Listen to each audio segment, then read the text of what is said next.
Bismillahirrahmanirrahim. This is Amanullah. You're watching my YouTube channel Dr. Aman's video.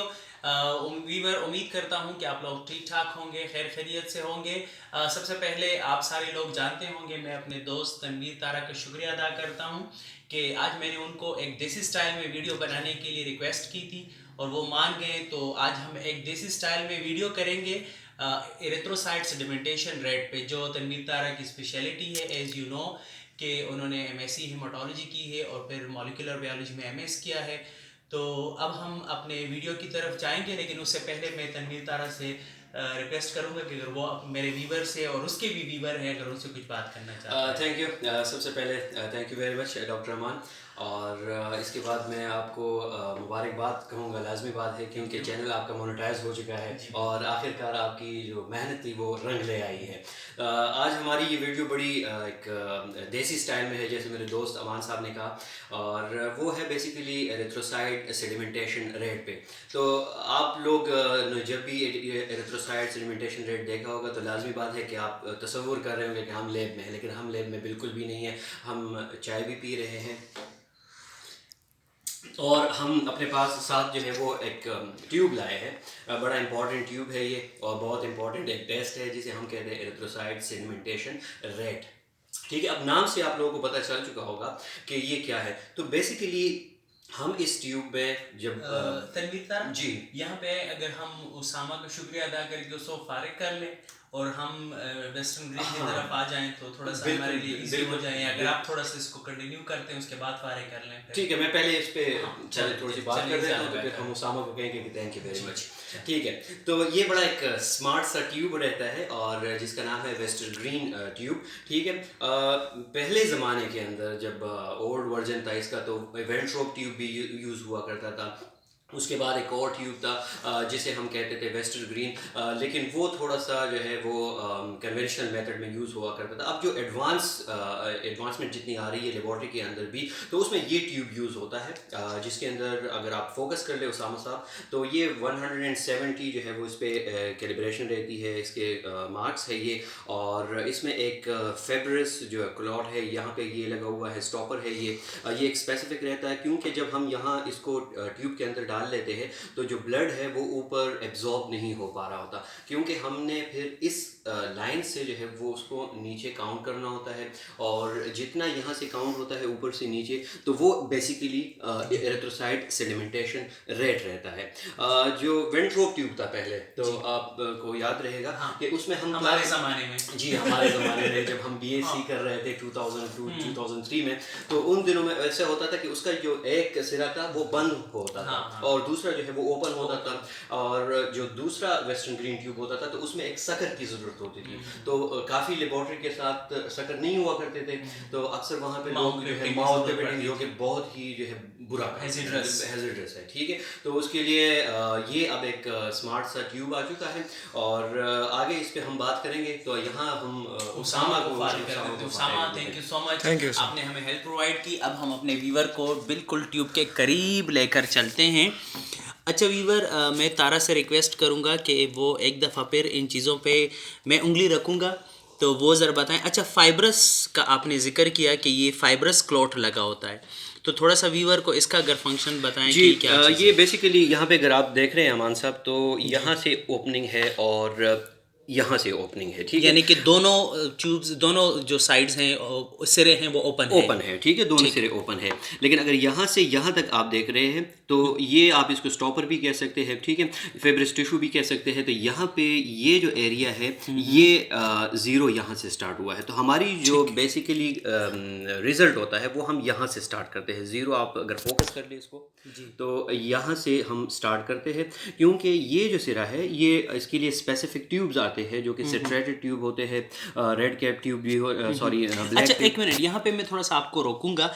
आपने सिट्रेटेड का जिक्र किया, तो सिट्रेटेड ट्यूब क्यों, कोई ख़ास वजह जी है? बिल्कुल, इसकी ख़ास वजह ये है क्योंकि हम ESR हो गया या हमने CBC लेना होता है तो उसको हम एंटी कोगुलेटेड ब्लड ट्यूब के अंदर लेते हैं, एंटी कोगुलेट ट्यूब के अंदर लेते हैं। अच्छा। और उसका फ़ायदा ये होता है कि ब्लड क्लॉट नहीं होता। ये बड़ा बेसिक है, मेडिकल लेबॉरेटरी टेक्नोलॉजी वाले को ये तो बड़ी अच्छी तरह पता होता है। वो तो ठीक ठीक है, मैं ये कह रहा हूँ कि सिट्रेटेड ही क्यों, हेपरिन में भी तो क्लोट नहीं होता, EDTA में भी क्लोट नहीं होता। बड़ा अच्छा क्वेश्चन है ये कि हम सिट्रेटेड में इसीलिए इसको लेते हैं, ठीक है, क्योंकि जो जीटा पोटेंशियल होता है इसके अंदर, जीटा पोटेंशियल थोड़ा सा जी बिल्कुल, जीटा पोटेंशियल ये होता है कि जब हम ब्लड को ले लेते हैं तो स्पेसिफिकली EDTA के अंदर जो है उसकी जो जीटा पोटेंशियल है वो उसके CBC की मशीन के लिए, अगर मैं कहूँ तो जीटा पोटेंशियल एक फोर्स है जो RBC को दूसरे RBC के बीच रिपल्शन क्रिएट करता है, जिसकी वजह से RBC जो है वो डिस्क्रीट रहते हैं और सेपरेटेड रहते हैं from one another in a blood stream. तो इस तरह ये सही मैं समझ रहा हूँ। एग्जैक्टली यही है कि जीटा पोटेंशियल वो फोर्स है जो RBC को रिपेल करते हैं, ठीक है। तो सिट्रेटेड ट्यूब इसलिए बड़ा लाजमी है क्योंकि दूसरे एंटीकोगुलेंट में हमें ये जो है वो स्पेसिफिकली नहीं मिल सकता। ये मतलब ये जो इसका रिजल्ट है या इसका इम्पैक्ट है, ठीक है, क्योंकि उसके रिजल्ट में जो है फिर वेरिएशन आ जाती है, क्योंकि अगर हम ये व्यूअर को आप स्पेसिफाई कर सकेंगे थोड़ा सा कि क्यों वेरिएशन क्यों आती है, कोई ख़ास वजह है? अच्छा नहीं है वजह, ठीक है ना। तो तनवीर तारा साहब हमारे यहाँ पे थोड़े से कंफ्यूज भी हो गए, बहरहाल ठीक है, कोई बात नहीं है। इल्म तो एक समंदर है और इस समंदर में इस वक्त तारा साहब जो है वो एक गोता खा गए, बहरहाल कोई बात नहीं है, हमारे व्यूअर भी कुछ पढ़ लेंगे। तो देसी वीडियो है, आई होप के व्यूअर एंजॉय करे होंगे। अब चाय का एक घूंट ले ले तो फिर थोड़ा सा आगे आते हैं। अच्छा ठीक है, जीटा मतलब कि सिट्रेटेड रिकमेंडेशन जो है वो सिट्रेटेड एंटीकोगुलेंट की है, अच्छा ये जो वेस्टर्न ग्रीन ट्यूब है, तो वेस्टर्न ग्रीन ट्यूब जो है 170 मिलीमीटर तक जो है ये कैलिब्रेटेड होता है, और जहाँ पे ये फाइब्रस स्टॉपर लगा होता है तो यहाँ से 0 स्टार्ट होता है और यहाँ से नीचे ये 170 mm यहाँ तक आता है। और हम इस पोजीशन में, यानी कि अगर मैं इस तरह कर लूँ तो इस पोजीशन में हम इसको फिल करते हैं और ये ऑटोमेटिकली फिल होता है, यहाँ से ऊपर ब्लड यहाँ तक आता है और यहाँ पे ब्लड रुक जाता है, क्योंकि ये स्टॉपर है तो यहाँ से ऊपर ब्लड नहीं जाता। ठीक है, जब यहाँ पे ब्लड रुक जाता है तो यहाँ से यहाँ तक जो ब्लड स्ट्रीम बनता है वो 200 mm होता है। 170 mm कैलिब्रेटेड है और 30 सेंटीमीटर नीचे कैलिब्रेटेड नहीं होता। फिर इसके बाद हम इसको बिल्कुल इरेक्ट कंडीशन में जो है इस तरह अगर मैं कर सकूं तो ये ज़्यादा बेहतर है कि बिल्कुल इस तरह इरेक्ट कंडीशन में हम इसको अपने स्टैंड में जी लगाते हैं फॉर 1 आवर। जी बिल्कुल बना, और ये जो रिजल्ट होता है इसको हम लेते भी फर्स्ट आवर में लेते हैं, ठीक है, क्योंकि अगर लेट सपोज अगर किसी अच्छा रिजल्ट्स हम किस तरह पर लेंगे? RBC तो इस तरह सेटल डाउन हो जाएंगे, ठीक है, RBC यहाँ सेटल डाउन हो जाएंगे अमान साहब, ठीक है। तो लेट सपोज अगर यहाँ हमें प्लाज्मा नजर आ रहा है, ओके, मतलब आपके कहने का मतलब ये है कि जब RBC सेटल डाउन हो जाते हैं तो एक RBC की सेटल डाउन यानी कि रेड कॉलम नजर आएगा, 2 लेयर, एक इसके ऊपर जो ट्रांसपेरेंट या वाइट तो नहीं, खैर ट्रांसपेरेंट जो प्लाज्मा का लेयर आएगा। बिल्कुल, तो हम इसमें से कौन सा ESR नीचे वाला लेंगे? नो, हम नीचे वाला नहीं लेंगे, क्योंकि नीचे वो एरिथ्रोसाइट है जो नीचे बैठ चुके हैं, ठीक है, हमने ऊपर वाले लेने हैं, यानी 0 से स्टार्ट करना है, 0 से स्टार्ट करनी है। और यहाँ पे लेट सपोज अगर 10 तक आ गया, बाकी जो है पूरे रेड ब्लड सेल्स है, तो हमने यहाँ पे काउंट करना होगा कि 10 मिलीमीटर इन फर्स्ट आवर, ठीक है, यानी जहाँ पे प्लाज्मा लेयर ख़त्म होगा, चाहे 10 है, 15 है, 20 है, 25 है एंड सो ऑन, तो वहाँ पे हम कहेंगे कि फॉर एग्जांपल 30 पे है तो 30 मिलीमीटर इन फर्स्ट आवर, ये इरेथ्रोसाइट सेडिमेंटेशन रेट है। अच्छा मैं जो पढ़ रहा था अभी ये देसी वीडियो बनाने से पहले, तो मैंने एक चीज़ पढ़ी कि एरिथ्रोसाइट सेडिमेंटेशन रेट जो है इसमें ये बेसिकली रिफ्लेक्ट क्या करता है, क्योंकि हर टेस्ट जो है ना वो कोई ना कोई एनालाइट रिफ्लेक्ट कर रहा होता है। जैसे अगर हम ब्लड शुगर करते हैं तो वो ब्लड शुगर की क्वांटिटी को रिफ्लेक्ट कर रहा होता है। तो मैं अभी पढ़ रहा था तो उसमें ये लिखा था कि जो ESR है वो प्लाज्मा प्रोटीन की क्वांटिटी और क्वालिटी को रिफ्लेक्ट करता है। तो किस तरह? अच्छा, एक्चुअली ये प्लाज्मा की प्रोटीन के जो क्वालिटीज़ होती क्वालिटेटिवली और क्वांटिटेटिवली दोनों को रिफ्लेक्ट करता है, क्योंकि जब कोई इन्फेक्शन होता है, ठीक है, इवन मैलिग्नेंसीज हो गए। मैं आपको थोड़ा सा रोक लूँ, इस तरह तो नहीं है कि प्रोटीन जो है तो प्रोटीन का एरिथ्रोसाइट सेडिमेंटेशन या रोलो फॉर्मेशन पे इम्पैक्ट है, वो रोलो फॉर्मेशन को इफेक्ट करता है, ठीक है, जिसकी वजह से रोलो फॉर्मेशन को इफेक्ट करते हैं, तो रोलो फॉर्मेशन से आगे फिर वो सेडिमेंटेशन ऑफ RBC को, क्योंकि एरिथ्रोसाइट में RBC कॉइन्स की तरह एक दूसरे के ऊपर बैठ जाते हैं। तो मतलब ये है कि जो प्लाज्मा के प्रोटीन है तो प्लाज्मा के प्रोटीन का बुनियादी तौर से रोलो फॉर्मेशन पे इफेक्ट होता है। तो वो फिर आगे हमें सेडिमेंटेशन रेट देता है। तो इस वजह से जो बेसिक चीज़ जो रिफ्लेक्ट होती है इस टेस्ट में वो प्लाज्मा प्रोटीन की क्वांटिटी और क्वालिटी है। तो इज इट एम आई बिल्कुल, आपने बिल्कुल सही कहा है, और आपने जहाँ पे भी देखा है तो ये एग्जैक्टली यही है कि इसमें बेसिकली हम प्लाज्मा प्रोटीन को देखते हैं, और क्योंकि जो रोल ऑफ फॉर्मेशन रहती है बेसिकली, तो आपने जो कुछ बताया वो बिल्कुल एग्जैक्टली बताया।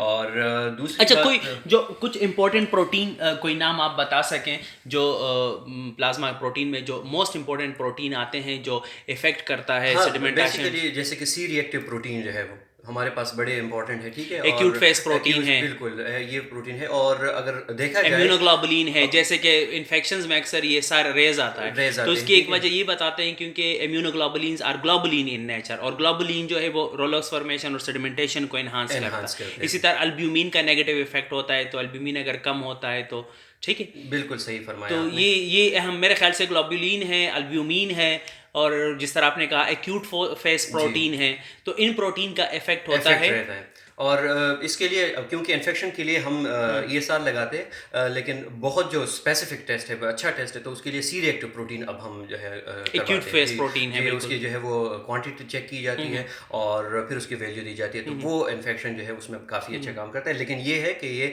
बड़ा इंपॉर्टेंट टेस्ट है, इंपॉर्टेंट टेस्ट, है। एग्जैक्टली। अच्छा, इंपॉर्टेंट टेस्ट होने के बाद ये है कि इसमें मेल और फीमेल की जो नॉर्मल वैल्यूज़ हैं, हाँ, ठीक है, बिल्कुल। तो वो फीमेल के अंदर जो है वो 20 तक रहती है, और मेल के अंदर 20 5 इन to फर्स्ट फॉर। जी फर्स्ट आवर में, और मेल के अंदर जो है वो 5 to 15 मिलीमीटर ठीक। एंड फर्स्ट आवर जो है वो रहती है। और बाकी इसमें अगर हम लगा लेते हैं तो कुछ चीज़ों का ख्याल रखना है कि ये स्ट्रेट हो, ठीक है। दूसरा ये कि क्योंकि अक्सर सेंट्रीफ्यूज पास जो कोई है वाइब्रेशन मूवमेंट वाली जो है कोई ना हो, चीज़ तो ना हो, वो सेडिमेंटेशन को बिल्कुल। इफेक्ट करता और है। या वो ना हो, अभी मैं पढ़ रहा था कि मतलब इरेक्ट कंडीशन से अगर बिल्कुल, straight। साइड स्ट्रेट ना हो तो ये फिर सेडिमेंटेशन 30% ज़्यादा आती है, उसको बैठने में आसानी मिलती है। एक्चुअली क्योंकि वो आ ही नहीं सकती, इरेक्ट होना चाहिए इसको, क्योंकि जब हम इसके लिए एक स्पेसिफिक रैक होता स्टैंड है, आता है, तो ठीक है। स्टैंड आता है, तो उसी में हम इसको लगाते हैं, तो वो ऑटोमेटिकली जो है वो Erect इरेक्ट position। रहता है, ठीक है। लेकिन ये नहीं कि बार बार कोई आए और उसको इधर उधर करे, तो उससे जो है वो काफ़ी प्रॉब्लम आ जाती है कि डिस्टर्ब या पोजीशन पास में में अगर ना। सेंट्रीफ्यूज है वो तो उसकी वजह वाइब्रेट से हो भी रहा हो है। जाता है, ठीक है।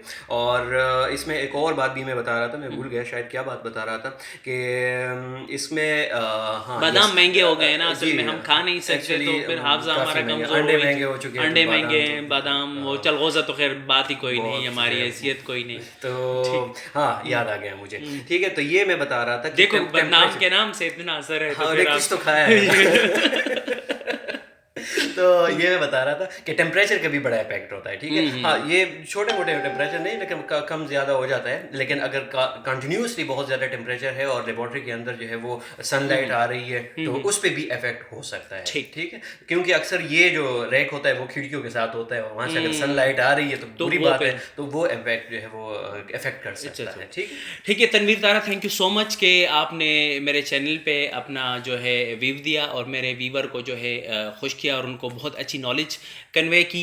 थोड़ा सा आप मेरी हुलिया मुबारक दिखाएं ताकि मैं अपने व्यूवर का जो है आखिरी अपना दीदार करवा सकूं उनको।